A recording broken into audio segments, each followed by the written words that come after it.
ദൈവസ്മരണയും തഖ്വയും വർദ്ധിപ്പിക്കലാണ് തവാഫിന്റെ ലക്ഷ്യം തന്നെ. ഹജറുൽ അസ്വദ് ചുംബിക്കുമ്പോൾ പ്രവാചകന്റെ ചര്യ പിന്തുടരുക എന്നതിലുപരി ആ കല്ലിന് ദിവ്യത്വമോ ആരാധ്യതയോ കൽപ്പിക്കാൻ പാടില്ല. ആ കല്ലിന് ഉപകാരമോ ഉപദ്രവമോ ചെയ്യാൻ കഴിയുമെന്ന് വിശ്വസിക്കുന്നത് കുറ്റമാണ്.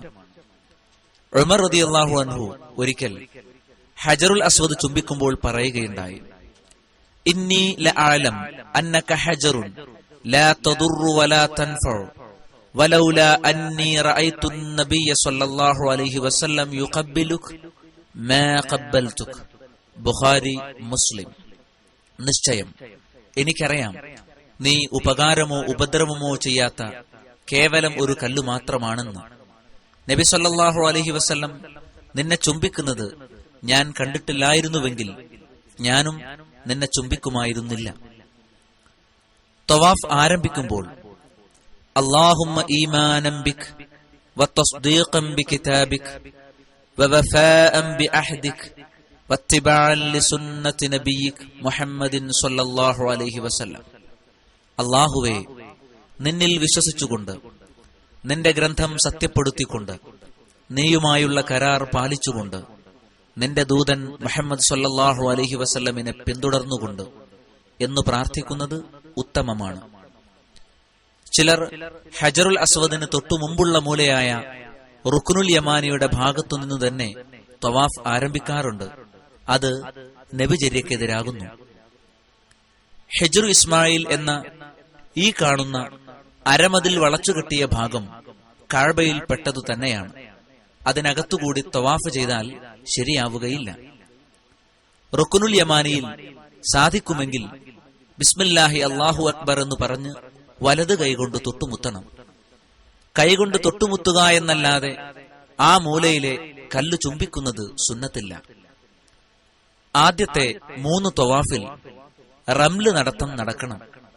അതായത് കാലടുപ്പിച്ചു വെച്ച് ധൃതിയിൽ നടക്കണം. തുടർന്നുള്ള 4 തവാഫിലും സാധാരണ നടത്തം മതി. എല്ലാ തവാഫിലും റംല് നടത്തിയാൽ പുണ്യമാണെന്ന ധാരണ ശരിയല്ല. തവാഫിനിടയിൽ ഖുർആൻ ഓതുകയോ സുബ്ഹാനല്ലാഹ്, ലാ ഇലാഹ ഇല്ലല്ലാഹ്, അൽഹംദുലില്ലാഹ്, അല്ലാഹു അക്ബർ എന്നിങ്ങനെയുള്ള ദിക്റുകൾ ഉരുവിടുകയോ ഇഹപര വിഷയങ്ങളിൽ നമുക്കാവശ്യമുള്ള എല്ലാ വിഷയങ്ങൾക്കു വേണ്ടിയും മനം തുറന്നു പ്രാർത്ഥിക്കുകയോ ആണ് വേണ്ടത്. ഭയഭക്തിയോടെയും സമാധാനത്തോടെയും ഏതു പ്രാർത്ഥനയും നിർവഹിക്കാം, ഏതു ഭാഷയിലുമാവാം. പ്രത്യേക പ്രാർത്ഥനകളൊന്നും നബി സല്ലല്ലാഹു അലൈഹി വസല്ലം പഠിപ്പിച്ചിട്ടില്ല. തവാഫിന്റെ പ്രാർത്ഥനകൾ എന്ന പേരിൽ ഓരോ തവാഫിലും ചൊല്ലേണ്ടത് എന്ന നിലയിൽ ചില കേന്ദ്രങ്ങൾ അച്ചടിച്ചുവിടുന്ന പ്രാർത്ഥനകൾ ഉരുവിടുന്ന ചിലരെ കാണാറുണ്ട്. സംഘം ചേർന്ന് ഒരാൾ ചൊല്ലിക്കൊടുക്കുകയും കൂടെയുള്ളവർ ഉച്ചത്തിൽ അത് ഏറ്റുചൊല്ലുകയും ചെയ്ത് മറ്റുള്ളവരെ ബുദ്ധിമുട്ടിക്കാറുണ്ട്. ഇത്തരം തെറ്റായ നടപടികൾ വരാതിരിക്കാൻ എല്ലാവരും ശ്രദ്ധിക്കണം. നബിചര്യ പിന്തുടരുന്നതിൽ കണിശത പുലർത്തുകയും വേണം. നബി സല്ലല്ലാഹു അലൈഹി വസല്ലം ആവർത്തിച്ചു പ്രസ്താവിച്ച ഒരു കാര്യമുണ്ട്. ഖുദു അന്നി മനാസികക്കും, എന്നിൽ നിന്ന് നിങ്ങളുടെ ആരാധനാകർമ്മങ്ങൾ നിങ്ങൾ സ്വീകരിക്കുക. ഹജറുൽ അസ്വദിന്റെയും റുക്നുൽ യമാനിയുടെയും ഇടയിൽ റബ്ബനാ ആതിനാ ഫിദ്ദുനിയാ ഹസന വഫിൽ ആഖിറതി ഹസന വഖിനാ അദാബന്നാർ എന്ന പ്രാർത്ഥന ചൊല്ലുന്നത് സുന്നത്താണ്. തവാഫിനിടയിൽ ചിലർ കഅബയുടെ ചുമരും വിരിയുമെല്ലാം തൊടുന്നതും പുണ്യം കരുതി പല ചെയ്തികളും കാട്ടിക്കൂട്ടുന്നതും കാണാം. എല്ലാം അനാചാരങ്ങളാകുന്നു, വിവരക്കേടും വഴികേടുമാകുന്നു. ഹജ്ജിന്റെയും ഉംറയുടെയും പ്രതിഫലം നഷ്ടപ്പെടാൻ ഇത്തരം അതിരുവിട്ട പ്രവർത്തനങ്ങൾ കാരണമാകും. തവാഫിൽ നിന്ന് വിരമിച്ചാൽ മഖാമു ഇബ്രാഹിമിന്റെ പിന്നിലായി കഅബക്കു നേരെ തിരിഞ്ഞ് 2 റക്അത്ത് നമസ്കരിക്കുക. ആദ്യത്തെ റക്അത്തിൽ ഫാത്തിഹയ്ക്കു ശേഷം സൂറത്തുൽ കാഫിറൂനും രണ്ടാമത്തെ റക്അത്തിൽ സൂറത്തുൽ ഇഖ്ലാസും ഓതുന്നത് സുന്നത്താണ്. മഖാമു ഇബ്രാഹിമിന് തൊട്ടുപിറകിൽ തിരക്കാണെങ്കിൽ മസ്ജിദുൽ ഹറാമിൽ എവിടെ വെച്ച് നമസ്കരിച്ചാലും മതിയാകും. അവിടെ തന്നെ തിരക്ക് കൂട്ടി തവാഫ് ചെയ്യുന്നവർക്ക് പ്രയാസങ്ങൾ ഉണ്ടാക്കുന്നത് ശരിയല്ല. അവിടെ കൂടുതൽ റക്അത്തുകൾ നമസ്കരിക്കുന്നതും നബിചര്യക്കെതിരാണ്. നമസ്കാരത്തിന് ശേഷം അവിടെ തന്നെ ഇരുന്ന് ശബ്ദിച്ചും അല്ലാതെയും പ്രാർത്ഥനയിൽ ഏർപ്പെട്ടുകൊണ്ട് പ്രയാസങ്ങൾ സൃഷ്ടിക്കുന്നതും തെറ്റാണ്. അല്ലാഹു പറഞ്ഞു, ഉദ്ഉ റബ്ബക്കും തദർറുൻ വഖുഫിയ ഇന്നഹു ലാ യുഹിബ്ബുൽ മുഅ്തദീൻ. നിങ്ങൾ നിങ്ങളുടെ റബ്ബിനോട് വിനയത്തോടെയും ഗോപ്യമായും പ്രാർത്ഥിക്കുക. നിശ്ചയം അതിരു കവിയുന്നവരെ അല്ലാഹു ഇഷ്ടപ്പെടുകയില്ല. തുടർന്ന് സംസം കുടിക്കുന്നത് സുന്നത്താണ്. തലയിലൊഴിക്കുകയും ചെയ്യാം. മാഉ സംസം ലിമാ ശുരിബല. സംസം എന്തിനു വേണ്ടി കുടിച്ചുവോ അതിനുള്ളതാണ് എന്ന് പ്രവാചകൻ സല്ലല്ലാഹു അലൈഹി വസല്ലം പഠിപ്പിച്ചിട്ടുണ്ട്. സംസം കുടിച്ചതിന് ശേഷം സ്വഫാ മലയിൽ കയറണം. ഇന്ന സ്വഫാ വൽ മർവത മിൻ ശആഇരില്ലാഹ് ഫമൻ ഹജ്ജൽ ബൈത അവ ഇഅ്തമറ ഫലാ ജുനാഹ അലൈഹി അൻ യത്തവഫ ബിഹിമാ വമൻ തതവ്വഅ ഖൈറൻ ഫഇന്നല്ലാഹ ശാകിറുൻ അലീം. തീർച്ചയായും സ്വഫായും മർവായും മതചിഹ്നങ്ങളായി അള്ളാഹു നിശ്ചയിച്ചതിൽ പെട്ടതാകുന്നു. കഅബ മന്ദിരത്തിൽ ചെന്ന് ഹജ്ജോ ഉംറയോ നിർവഹിക്കുന്ന ഏതൊരാളും അവയിലൂടെ പ്രദക്ഷിണം നടത്തുന്നതിൽ കുറ്റമൊന്നുമില്ല. ആരെങ്കിലും സ്വയം സന്നദ്ധനായി സൽക്കർമ്മം ചെയ്യുകയാണെങ്കിൽ തീർച്ചയായും അള്ളാഹു കൃതജ്ഞനും സർവജ്ഞനുമാകുന്നു. സ്വഫയിലെത്തിയാൽ ഈ ആയത്ത് ഓതുക.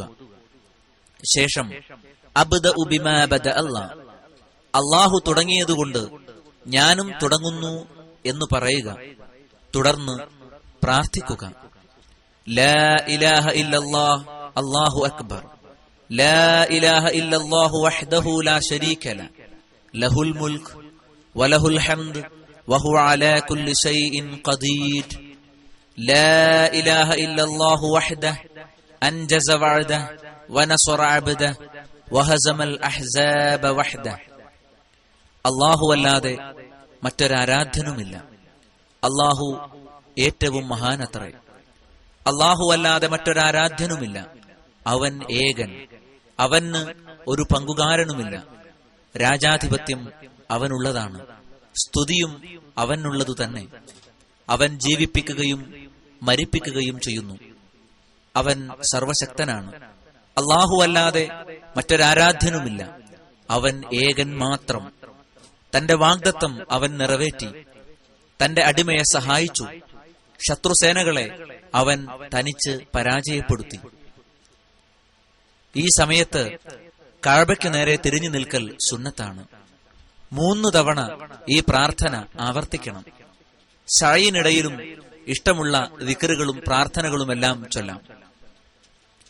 എതിർവശത്തുള്ള മർവയുടെ നേരെയാണ് സഅയി നടത്തേണ്ടത്. മർവയിലെത്തിയാൽ സ്വഫയിൽ ചെയ്ത കാര്യങ്ങൾ ആവർത്തിക്കുക. തിക്കും തിരക്കും കാരണം അവിടെ നിന്ന് ദിക്റും ദുആയും ചൊല്ലാൻ കഴിഞ്ഞില്ലെങ്കിൽ കുഴപ്പമൊന്നുമില്ല. സ്വഫ മുതൽ മർവ വരെ ഒരു സഅയായി കണക്കാക്കുക. പിന്നീട് സ്വഫയിലേക്ക് രണ്ടാമത്തെ സഅയ്. ഇങ്ങനെ 7 എണ്ണം പൂർത്തിയാക്കണം. സഅയ് സ്വഫയിൽ തുടങ്ങി മർവയിലാണ് അവസാനിക്കേണ്ടത്. സ്വഫ മർവക്കിടയിലെ പച്ച നിറത്തിൽ അടയാളപ്പെടുത്തിയ സ്ഥലങ്ങൾക്കിടയിൽ പുരുഷന്മാർ റംല് നടത്തം നടക്കണം. സ്ത്രീകൾക്ക് റംല് പാടില്ല. സ്വഫയിലെത്തിയാൽ കൈ ഉയർത്തി കഅബാലയത്തെ അഭിവാദ്യം ചെയ്യുന്നത് നബിചര്യയിൽ പെടാത്തതാണ്. അതുകൊണ്ട് നാം അതുപേക്ഷിക്കണം. പച്ച അടയാളങ്ങൾക്കിടയിലല്ലാതെ അതിവേഗതയിൽ നടക്കലും പ്രവാചകചര്യക്കെതിരാകുന്നു. സഅയിന് ശേഷം തലമുടി കളയുകയോ വെട്ടുകയോ വേണം. ഉംറ മാത്രം നിർവഹിക്കുന്നവരാണെങ്കിൽ തലമുടി പൂർണ്ണമായും കളയുന്നതാണ് സുന്നത്ത്. ഹജ്ജിനു വേണ്ടി ഒരുങ്ങിയവരാണെങ്കിൽ ഹജ്ജിനുള്ള ഇഹ്റാമിൽ നിന്ന് തഹല്ലുലാവുമ്പോഴാണ് തലമുടി കളയേണ്ടത്. സ്ത്രീകൾ ഒരു വിരൽത്തുമ്പിന്റെ അളവിൽ മുടി വെട്ടണം. ഇതോടെ ഉംറ കർമ്മങ്ങൾ കഴിഞ്ഞു. ഉംറക്കുള്ള ഇഹ്റാമിലായിരിക്കെ നിഷിദ്ധമായതെല്ലാം പിന്നീട് അനുവദനീയമായി. ഇങ്ങനെ ഹജ്ജിനു മുമ്പ് ഉംറ നിർവഹിച്ചവർ ഹജ്ജിന് ശേഷം തൻഈമിലോ ജഅറാനയിലോ മറ്റോ പോയി വീണ്ടും ഇഹ്റാം കെട്ടി ധാരാളമായി ഉംറ ചെയ്തുകൊണ്ടിരിക്കുന്നത് ചിലർ പതിവാക്കിയിരിക്കുന്നു. അങ്ങനെ ചെയ്യുന്നതിന് പ്രവാചകചര്യയിൽ യാതൊരു അടിസ്ഥാനവുമില്ല. ഹജ്ജിന്റെ രൂപം. റുക്കുനുകൾ: നിയ്യത്തോടെ ഇഹ്റാമിൽ പ്രവേശിക്കുക, ദുൽഹിജ്ജ 9 അറഫയിൽ നിൽക്കുക, തവാഫുൽ ഇഫാദ നിർവഹിക്കുക, സ്വഫാ മർവക്കിടയിൽ സഅയ് നടത്തുക. ഇവയാണ് ഹജ്ജിന്റെ റുക്നുകൾ. ഇവയിൽ ഏതെങ്കിലും ഒഴിവായാൽ ഹജ്ജ് സ്വഹീഹാവുകയില്ല. വാജിബുകൾ: ഇഹ്റാം കിട്ടുന്നത് മീഖാത്തിൽ വച്ചായിരിക്കുക, മുസ്ദലിഫയിൽ രാപ്പാർക്കുക, അയ്യാമു തശ്രീഖിന്റെ ദിവസങ്ങളിൽ മിനയിൽ രാപ്പാർക്കുക, ജംറകളിൽ എറിയുക, ആർത്തവകാരികളും പ്രസവരക്തമുള്ളവരുമൊഴികെ തവാഫുൽ വിദാ നിർവഹിക്കുക, മുടി കളയുകയോ വെട്ടുകയോ ചെയ്യുക. ഇവയാണ് ഹജ്ജിന്റെ വാജിബുകൾ. ഇവയിൽ ഏതെങ്കിലും നഷ്ടപ്പെട്ടാൽ അക്കാരണത്താൽ ഹജ്ജ് അസാധുവാകയില്ലെങ്കിലും പ്രായശ്ചിത്തമായി ബലി നടത്തണം. ഇനി ഹജ്ജിന്റെ കർമ്മങ്ങൾ ഓരോന്നും വിവരിക്കും. ദുൽഹിജ്ജ 8 മുതൽ 13 വരെയുള്ള 6 ദിവസങ്ങളിലായാണ് ഹജ്ജിന്റെ കർമ്മങ്ങൾ നിർവഹിക്കാനുള്ളത്. ദുൽഹിജ്ജ 8. ദുൽഹിജ്ജ 8-ന് ലബ്ബൈക് അല്ലാഹുമ്മ ഹജ്ജൻ എന്നു പറഞ്ഞ് ഇഹ്റാമിൽ പ്രവേശിക്കുക. അതോടെ നേരത്തെ വിവരിച്ച പോലെ ഇഹ്റാമിൽ പാടില്ലാത്ത കാര്യങ്ങളെല്ലാം വെടിയണം. തുടർന്ന് ധാരാളമായി തൽബിയത്ത് ചൊല്ലിക്കൊണ്ട് മിനായിലേക്ക് പുറപ്പെടുക. ആ സമയത്ത് പായ, കുട എന്നിവ കൂടെ കരുതുന്നത് നല്ലതാണ്.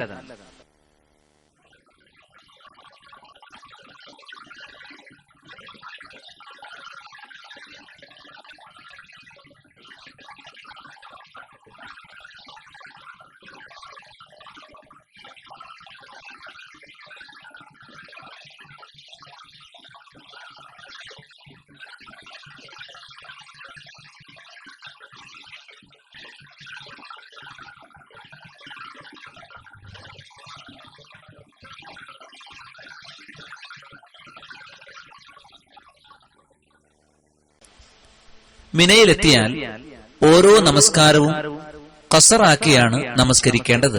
ജംആക്കാൻ പാടില്ല. ളുഹർ, അസ്ർ, മഗ്രിബ്, ഇശ, സുബ്ഹ് എന്നിവ അതാതിന്റെ സമയങ്ങളിൽ 4 റക്അത്തുള്ളവ ഖസറാക്കി നിർവഹിക്കുക. ടെന്റുകളിൽ ഖുർആൻ പാരായണം, ദിക്ർ, ദുആ എന്നിവയിൽ മുഴുകുക. മറ്റു പ്രത്യേക കർമ്മങ്ങളൊന്നും ആദ്യ ദിവസത്തിൽ ഇല്ല. പിറ്റേന്ന് സൂര്യോദയം വരെ മിനായിൽ തന്നെയാണ് കഴിച്ചുകൂട്ടേണ്ടത്. ദുൽഹിജ്ജ 9. ദുൽഹിജ്ജ 9-ന് സൂര്യോദയത്തിന് ശേഷം അറഫയിലേക്ക് പുറപ്പെടുക. തൽബിയത്ത് ധാരാളമായി ഉരുവിട്ടുകൊണ്ടിരിക്കണം. ഉച്ചയ്ക്ക് ശേഷം മഗ്രിബ് വരെയാണ് അറഫയിൽ നിൽക്കൽ സുന്നത്തുള്ളത്. വഴിയിലുള്ള സ്ഥലമാണ് നമിറ.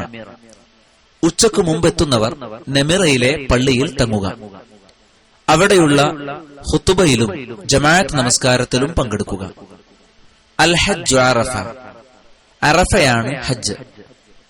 അറഫയിൽ നിൽക്കാത്തവന് ഹജ്ജില്ല. അറഫയ്ക്കു പകരം പ്രായശ്ചിത്തം മതിയാവുകയുമില്ല. വേറെ ഹജ്ജ് നിർവഹിക്കുക തന്നെ വേണം. ചിലർ തിരക്കും മറ്റും കാരണം അറഫയുടെ പരിധി എത്തുന്നതിനു മുമ്പ് തന്നെ നിൽക്കുകയും അറഫയിൽ പ്രവേശിക്കാതെ തിരിച്ചു പോവുകയും ചെയ്യാറുണ്ട്. അവരുടെ ഹജ്ജ് ശരിയാവുകയില്ല. അതിനാൽ വാഹനം നിർത്തുന്നത് അല്ലെങ്കിൽ നടന്നെത്തുന്നത് അറഫയുടെ പരിധിയിൽ തന്നെയാണെന്ന് ഉറപ്പുവരുത്തണം.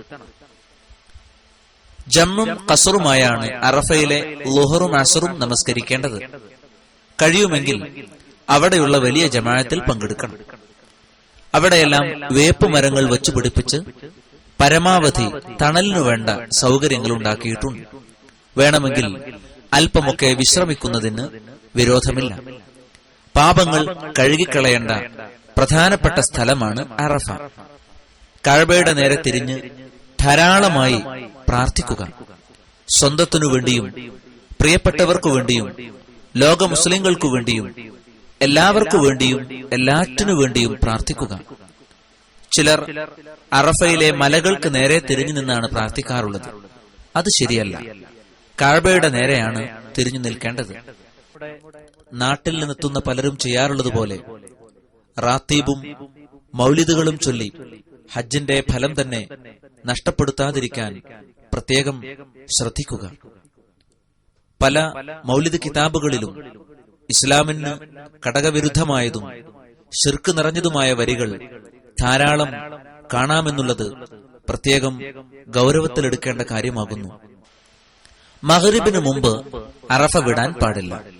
അത് നബിചര്യക്കെതിരാകുന്നു. അവിടെയുള്ള പാറകൾക്കോ ചെടികൾക്കോ ഒന്നും യാതൊരു പുണ്യവും കൽപ്പിക്കപ്പെട്ടിട്ടില്ല. അതുകൊണ്ട് അവിടെയൊക്കെ തൊട്ടു ചുംബിക്കാനും പുണ്യം കൽപ്പിച്ചുകൊണ്ട് അവയുടെ ഭാഗങ്ങൾ സൂക്ഷിച്ചു വെക്കാനും പാടില്ല. പ്രത്യേക നമസ്കാരങ്ങളും അവിടെയില്ല. മഗ്രിബ് സമയം കഴിഞ്ഞാൽ നമസ്കരിക്കുന്നതിന് മുമ്പ് തന്നെ മുസ്ദലിഫയിലേക്ക് പുറപ്പെടണം. തൽബിയത്ത് ചൊല്ലിക്കൊണ്ട് സാവകാശം നടക്കുന്നതാണ് സുന്നത്ത്.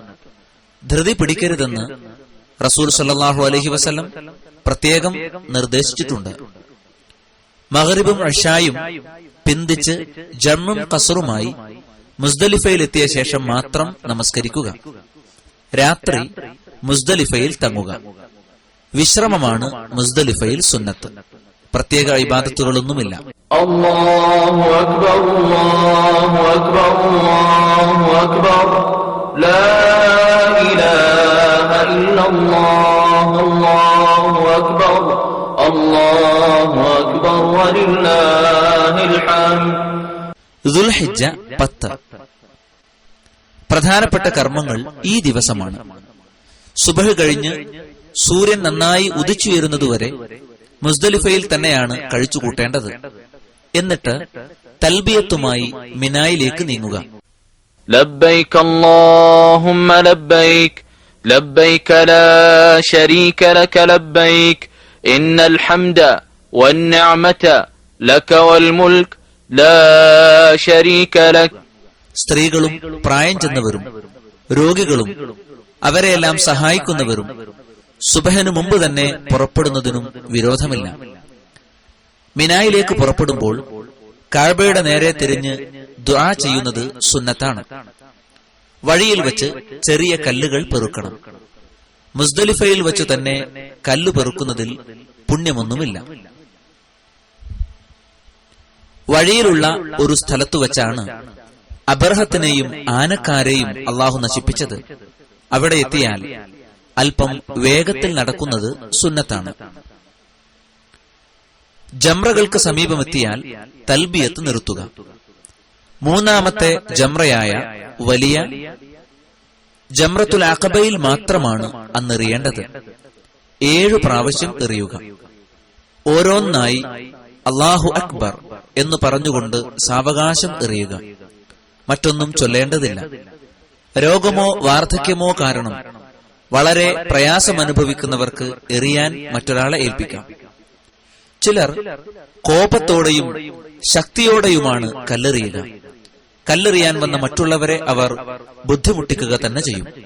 അവരുടെ ധാരണ പിശാചിനെയാണ് എറിയുന്നത് എന്നാണ്. അത് ശരിയല്ല. നബി സല്ലല്ലാഹു അലൈഹി വസല്ലം പറഞ്ഞു, ഇന്നമാ ജുഇലത് തവാഫു ബിൽ ബൈത്ത് വബിസ്സഫാ വൽ മർവ വറമ്യുൽ ജിമാരി ലിഇഖാമത്തി ദിക്രില്ലാഹ്. നിശ്ചയം കഅബ തവാഫും സഫാ മർവക്കിടയിലെ സഅയും ജംറകളിലെ കല്ലേറുമെല്ലാം നിശ്ചയിച്ചത് അള്ളാഹുവിന്റെ സ്മരണ നിലനിർത്താൻ വേണ്ടി മാത്രമാകുന്നു.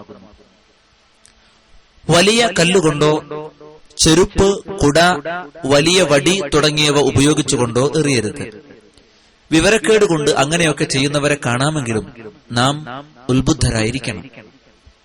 ഒരു കടലമണിയേക്കാൾ അല്പം കൂടി വലുപ്പമുള്ള കല്ലുകളാണ് നബി സല്ലല്ലാഹു അലൈഹി വസല്ലം ഉപയോഗിച്ചത്. അദ്ദേഹം പറഞ്ഞു, ഇയ്യാകും വൽ ഗുലുവ ഫഇന്നമാ ഹലക മൻ കാന ഖബ്ലകും ബിൽ ഗുലുവി ഫിദ്ദീൻ. നിങ്ങൾ അതിര് കവിയുന്നത് കാത്തുകൊള്ളുക. നിശ്ചയം നിങ്ങൾക്ക് മുമ്പുള്ളവർ നശിച്ചത് തന്നെ മതത്തിൽ അവർ അതിര് കവിഞ്ഞതുകൊണ്ടാകുന്നു. ജംറത്തുൽ അഖബയിലെ കല്ലേറിന് ശേഷം ബലി അറുക്കുക. നമുക്ക് അറുക്കുക പ്രായോഗികമായി അസൗകര്യമായതിനാൽ ആവശ്യമായ റിയാൽ കൊടുത്ത് അറവ് ബാങ്കിനെ ഏൽപ്പിക്കലാണ് നല്ലത്. സൗകര്യം പോലെ പ്രത്യേകം കൗണ്ടറുകളിൽ പണമടച്ച് രശീത് കൈപ്പറ്റിയാൽ മതിയാകും. ദുൽഹിജ്ജ 10 മുമ്പ് ബലിയറുക്കാൻ പാടില്ല. ബാങ്ക് ആ കാര്യത്തിൽ കണിശത കാണിക്കും. അതിനാൽ നേരത്തെ പണമടച്ച് രശീതി വാങ്ങുന്നതിന് വിരോധമില്ല. മുത്തമത്തിയന് ബലിയറുക്കാൻ സാധിച്ചിട്ടില്ലെങ്കിൽ ഫിദിയ ആയി 10 നോമ്പ് അനുഷ്ഠിക്കണം. 3 നോമ്പ് ഹജ്ജ് സമയത്തും 7 നാട്ടിലെത്തിയ ശേഷവുമാണ് നിർവഹിക്കേണ്ടത്. ബലി നടത്തിയ ശേഷം തലമുണ്ടനം ചെയ്യണം. മുടി വെട്ടിയാൽ മതിയാകുമെങ്കിലും വടിക്കലാണ് സുന്നത്ത്. മുടി വടിക്കുന്നവർക്കു വേണ്ടി നബി സല്ലല്ലാഹു അലൈഹി വസല്ലം 3 തവണ കാരുണ്യത്തിനായി പ്രാർത്ഥിച്ചു. വെട്ടിയവർക്കു വേണ്ടി 4ാമതാണ് പ്രാർത്ഥിച്ചത്. സ്ത്രീകൾ ഒരു വിരൽത്തുമ്പിന്റെ അളവിൽ മുടി മുറിക്കുകയാണ് വേണ്ടത്. എഹ്റാമിൽ പ്രവേശിച്ചപ്പോൾ ഹറാമായ കാര്യങ്ങളിൽ ഭാര്യാഭർത്തൃബന്ധമല്ലാത്തതെല്ലാം ഇതോടെ അനുവദനീയമായി. ഇനി ഇഹ്റാമിന്റെ വസ്ത്രം ഒഴിവാക്കി സാധാരണ വസ്ത്രങ്ങൾ ധരിക്കാം. സുഗന്ധം പൂശാം, നഖം മുറിക്കാം. അടുത്ത കർമ്മം കഅബത്തിങ്കൽ ചെന്ന് തവാഫുൽ ഇഫാദ നിർവഹിക്കലാണ്. തവാഫിനിടയിൽ പ്രാർത്ഥനകളേതും നിർവഹിക്കാം. റുക്നുൽ യമാനിക്കും ഹജറുൽ അസ്വദിനുമിടയിൽ റബ്ബനാ ആതിനാ ഫിദ്ദുനിയാ ഹസന വഫിൽ ആഖിറതി ഹസന വഖിനാ അദാബന്നാർ എന്ന ദുആ സുന്നത്താണ്. ആദ്യത്തെ 3 ചുറ്റിൽ മുമ്പത്തേതുപോലെ റംല് നടത്തം ആവശ്യമില്ല, അഥവാ വേഗത്തിൽ നടക്കേണ്ടതില്ല. എഹ്റാമിന്റെ ഡ്രസ്സ് വേണം എന്നുമില്ല. വലതുകക്ഷം വെളിപ്പെടുത്തേണ്ടതുമില്ല. ത്വവാഫിന് ശേഷം മഖാമ് ഇബ്രാഹിമിന്റെ പിറകിൽ 2 റക്അത്ത് സുന്നത്ത് നമസ്കരിക്കണം. പള്ളിയിലെവിടെയും നമസ്കരിക്കാം. തുടർന്ന് സംസം വെള്ളം കുടിക്കുന്നത് സുന്നത്താണ്. ശേഷം ഹജ്ജിന്റെ സഅയ് നടത്തുക. സ്വഫാ മറുവക്കിടയിൽ 7 പ്രാവശ്യമാണ് സഅയ് നടത്തേണ്ടത്. നടക്കാൻ പ്രയാസമുള്ളവർക്ക് വീൽചെയർ ഉപയോഗിക്കാൻ പ്രത്യേക സൗകര്യമുണ്ടാകും. പച്ച അടയാളങ്ങൾക്കിടയിൽ വേഗത്തിൽ നടക്കുക. സഅയ് കഴിയുന്നതോടെ ഇഹ്റാമിൽ നിന്ന് പൂർണ്ണമായും ഒഴിവായി. ഹജ്ജിൽ പ്രവേശിച്ചതോടെ നിഷിദ്ധമായതെല്ലാം ഭാര്യാഭർത്തൃ ബന്ധമടക്കം പിന്നീട് അനുവദനീയമായി. അന്നു തന്നെ രാത്രി മിനയിലേക്ക് തിരിച്ചു പോവുക. അവിടെ താമസിക്കുക. നമസ്കാരങ്ങൾ ഓരോന്നും അതാതിന്റെ സമയത്ത് നിർവഹിക്കുക. 4 റക്അത്തുള്ളവ ചുരുക്കി നമസ്കരിക്കുക. ജംആക്കാൻ പാടില്ല. ദുൽഹിജ്ജ 11. ദുൽഹിജ്ജ 11 ഉച്ചയ്ക്ക് ശേഷം 3 ജംറകളിലും 7 വീതം കല്ലെറിയണം. അല്ലാഹു അക്ബർ എന്ന് പറഞ്ഞുകൊണ്ടാണ് എറിയേണ്ടത്. സൗകര്യമുള്ളവർ സ്വയം തന്നെ എറിയുക. ഉച്ചയ്ക്ക് മുമ്പ് കല്ലെറിയൽ അനുവദനീയമല്ല. അസ്തമയത്തിന് മുമ്പ് എറിയുന്നതാണ് സുന്നത്ത്. ഏറ്റവും തിരക്കുള്ള സ്ഥലമാണതെന്നത് പ്രത്യേകം ഓർക്കുക. 1ഉം 2ഉം ജംറകളിൽ എറിഞ്ഞ ശേഷം കഅബക്ക് നേരെ തിരിഞ്ഞ് ഇഷ്ടമുള്ള പ്രാർത്ഥനകൾ നിർവഹിക്കുന്നത് സുന്നത്താണ്. എന്നാൽ 3ാമത്തെ ജംറയിൽ എറിഞ്ഞ ശേഷം പ്രാർത്ഥിക്കുന്നത് നബിചര്യയിൽ പെട്ടതല്ല. ദുൽഹിജ്ജ 12. ഈ ദിവസവും 3 ജംറകളിലും 7 വീതം കല്ലെറിയുക. 1ഉം 2ഉം ജംറകളിൽ എറിഞ്ഞ ശേഷം ഇഷ്ടമുള്ള പ്രാർത്ഥനകൾ നിർവഹിക്കുന്നത് സുന്നത്താണ്. പിറ്റേന്ന് എറിയാൻ ഉദ്ദേശിക്കുന്നില്ലെങ്കിൽ സൂര്യാസ്തമയത്തിന് മുമ്പ് തന്നെ മിനയിൽ നിന്ന് സ്ഥലം വിടണം. ദുൽഹിജ്ജ 13. 3 ജംറകളിലും 7 വീതം കല്ലെറിയുക. ഈ ദിവസം എറിയണമെന്ന് നിർബന്ധമില്ല. അവസാനമായി തവാഫുൽ വിദാഅ് നിർവഹിക്കുക. സ്ത്രീകൾക്ക് വലിയ അശുദ്ധിയാണെങ്കിൽ തവാഫുൽ വിദാഅ് നിർബന്ധമില്ല. ഇതോടെ ഹജ്ജ് കർമ്മങ്ങൾ പൂർത്തിയായി. തിരിച്ചു പോകുമ്പോൾ ചിലർ മസ്ജിദുൽ ഹറാമിന്റെ വാതിലിനരികിൽ വെച്ച് കഅബക്ക് നേരെ തിരിഞ്ഞ് കഅബയോട് യാത്ര ചോദിക്കുന്നവരെ പോലെ ചില പ്രത്യേകമായ പ്രാർത്ഥനകളിൽ ഏർപ്പെടാറുണ്ട്. അതിന് പ്രവാചകന്റെ മാതൃകയില്ല. മറ്റു ചിലർ സ്വന്തം സൗകര്യങ്ങൾ കരുതി ജംറയിൽ എറിയുന്നതിനു മുമ്പ് തവാഫുൽ വിദാഅ് നടത്താറുമുണ്ട്. എന്നിട്ട് മിനായിലേക്ക് പോവുകയും കല്ലെറിയുകയും ചെയ്ത ശേഷം മടക്കയാത്ര പുറപ്പെടും. അങ്ങനെ ചെയ്യുന്നത് ശരിയല്ല. അവസാനത്തെ കർമ്മം തവാഫ് ആയിരിക്കലാണ് നബിചര്യ. നബി സല്ലല്ലാഹു അലൈഹി വസല്ലം പറഞ്ഞു, ഖുദൂ അന്നി മനാസികക്കും, നിങ്ങൾ ഹജ്ജിന്റെ കർമ്മങ്ങൾ എന്നിൽ നിന്നും സ്വീകരിക്കുക. സ്വീകാര്യമായ ഹജ്ജ് നിർവഹിച്ചവന് സ്വർഗമല്ലാതെ പ്രതിഫലമില്ല എന്ന് നബി സല്ലല്ലാഹു അലൈഹി വസല്ലം സുവാർത്ത അറിയിച്ച പ്രവാചക ചര്യ അനുസരിച്ച് ഹജ്ജ് നിർവഹിച്ച് സ്വർഗത്തിന് അർഹരാവുന്ന സൗഭാഗ്യവാന്മാരുടെ കൂട്ടത്തിൽ അല്ലാഹു സുബ്ഹാനഹു വ തആല നമ്മയെല്ലാം ഉൾപ്പെടുത്തി അനുഗ്രഹിക്കുമാറാവട്ടെ. ആമീൻ.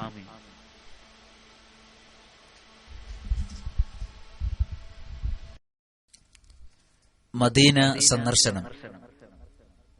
മദീന സന്ദർശിക്കുന്നത് ഹജ്ജിന്റെ ഭാഗമല്ലെങ്കിലും മസ്ജിദുൽ ഹറാം ഒഴികെയുള്ള മറ്റു പള്ളികളെക്കാൾ 1000 മടങ്ങ് പ്രതിഫലം ലഭിക്കുന്ന പ്രവാചകന്റെ പള്ളി സന്ദർശിക്കുന്നത് സുന്നത്താണ്.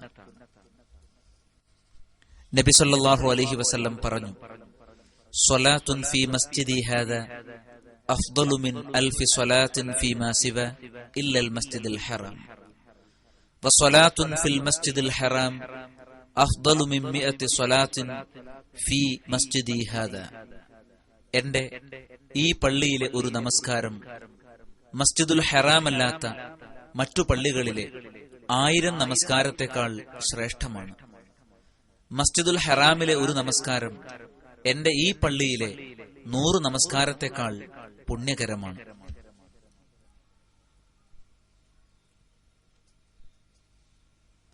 അവിടെയുള്ള ഖബറുകൾ ലക്ഷ്യമാക്കാൻ പാടില്ല. റൗദയിൽ നമസ്കരിക്കുന്നത് പുണ്യമാണ്. റൗദ എന്നാൽ റസൂൽ സല്ലല്ലാഹു അലൈഹി വസല്ലമയുടെ ഖബറിനും മിമ്പറിനുമിടയിലുള്ള സ്ഥലമാണ്, ഖബർ അല്ല. നബി സല്ലല്ലാഹു അലൈഹി വസല്ലമയുടെയും 2 ഖലീഫമാരുടെയും ഖബറുകൾ സന്ദർശിക്കുന്നതും സുന്നത്താണ്. നബി സല്ലല്ലാഹു അലൈഹി വസല്ലമയുടെ ഖബർ സന്ദർശിക്കുമ്പോൾ അസ്സലാമു അലൈക അയ്യുഹൻ നബിയ്യു വറഹ്മത്തുള്ളാഹി വബറകാത്ത് എന്ന് സലാം പറയുക. തുടർന്ന് അബൂബക്കർ സിദ്ദീഖ് റളിയല്ലാഹു അൻഹുവിന്റെ ഖബറിന് സമീപത്തേക്ക് മാറി അസ്സലാമു അലൈക യാ അബൂബക്കർ ഖലീഫത റസൂലില്ലാഹി സ്വല്ലല്ലാഹു അലൈഹി വസല്ലം വറഹ്മത്തുള്ളാഹി വബറകാത്തു എന്ന് അദ്ദേഹത്തിനും സലാം പറയുക. ഉമർ റളിയല്ലാഹു അൻഹുവിന്റെ ഖബറിന് സമീപമെത്തുമ്പോൾ അസ്സലാമു അലൈക യാ ഉമർ അമീറുൽ മുഅ്മിനീൻ വറഹ്മത്തുള്ളാഹി വബറകാത്ത് എന്ന് അദ്ദേഹത്തിനും സലാം പറയുക. സ്വഹാബാക്കളുടെ ഖബറുകൾ സന്ദർശിക്കുകയാണെങ്കിൽ അവർക്കു വേണ്ടിയും പ്രാർത്ഥിക്കണം. അനാചാരങ്ങളോ ശിർക്കോ ചെയ്ത് നമ്മുടെ കർമ്മങ്ങൾ പാഴാക്കാതിരിക്കാൻ പ്രത്യേകം ശ്രദ്ധിക്കുക. ചരിത്ര സ്ഥലങ്ങളും സന്ദർശിക്കാവുന്നതാണ്. മക്കയിൽ നിന്ന് മദീനയിലേക്ക് പലായനം ചെയ്ത മുഹമ്മദ് സല്ലല്ലാഹു അലൈഹി വസല്ലം എത്തിച്ചേർന്ന സ്ഥലത്ത് പിന്നീട് നിർമ്മിക്കപ്പെട്ട മസ്ജിദുൽ ഖുബയാണിത്. ഇവിടെ 2 റക്അത്ത് നമസ്കരിക്കുന്നത് ഉംറയുടെ പ്രതിഫലം ലഭിക്കുന്ന കാര്യമാണെന്ന് നബി സല്ലല്ലാഹു അലൈഹി വസല്ലം പഠിപ്പിച്ചിട്ടുണ്ട്. ചരിത്ര സ്ഥലങ്ങൾ സന്ദർശിക്കുമ്പോൾ ഖബറുകൾക്കരികിൽ ഖബറാളികളോട് പ്രാർത്ഥിക്കുന്നത് ഗുരുതരമായ കുറ്റമാകുന്നു. മരിച്ചവരുടെ ഹഖിനെയും ജാഹിനെയും മുൻനിർത്തി അള്ളാഹുവിനോട് അപേക്ഷിക്കുന്നതും പൊറുക്കപ്പെടാത്ത പാപമാകുന്നു. മരിച്ചവരോട് നേരിട്ട് പ്രാർത്ഥിക്കുന്നതും സഹായം അഭ്യർത്ഥിക്കുന്നതും അതുപോലെ തന്നെ. അതുകൊണ്ട് ഉണരുക, സൂക്ഷിക്കുക. സത്യം കണ്ടുപിടിക്കാനും പ്രാവർത്തികമാക്കാനുമുള്ള തൗഫീഖിനു വേണ്ടി അവനോട് തേടുക. അവനത്രേ തൗഫീഖും ഹിദായത്തും നൽകുന്നവൻ. അവൻ മാത്രമാണ് ആരാധ്യൻ, അവൻ മാത്രമാണ് റബ്ബ്. നമ്മുടെ ആരാധനകൾ കലർപ്പുകളൊന്നുമില്ലാതെ കൃത്യമായി നിർവഹിക്കാനും സ്വീകരിക്കപ്പെടാനും അല്ലാഹു സൗഭാഗ്യം ചൊരിയുമാറാവട്ടെ. آمين برحمتك يا أرحم الراحمين. الحمد لله رب العالمين. الحمد لله أولا وآخرا، وصلى الله وسلم على عبده ورسوله محمد وعلى آله وأصحابه ومن تبعهم بإحسان إلى يوم الدين، وآخر دعوانا أن الحمد لله رب العالمين.